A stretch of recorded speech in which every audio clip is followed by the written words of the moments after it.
Hello বন্ধুরা, চলো রাখিতে আমি কি কি গিফট পেলাম তোমাদের সাথে শেয়ার করা যাক।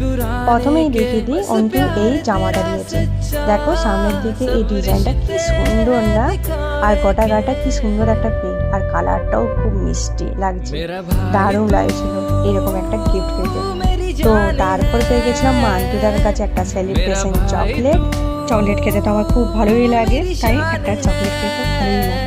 তারপর সৌরভ দিয়েছিল কিটক্যাট চকলেট, সত্যিকারের চকলেটগুলো আমি পেতে বিরাট খুশি হয়েছিলাম। আর ছোট দাদু দিয়েছিল আমাকে 100 টাকা। আচ্ছা, তোমরা রাখিতে কে কি গিফট পেয়েছো ঝটপট কমেন্ট করে জানিও তো। আর তোমাদের এই গিফটের ভিডিওটা দেখে কেমন লাগলো সেটাও কমেন্ট করে জানাতে একদম ভুলো না বন্ধুরা। চলো ভিডিওটা শেষ করি। ভিডিওটা ভালো লাগলে লাইক শেয়ার কমেন্ট করো, আর প্রথমবার আমার চ্যানেলে আসলে প্লিজ আমার চ্যানেলে একটা সাবস্ক্রাইব করো। Thank you for watching guys, tata.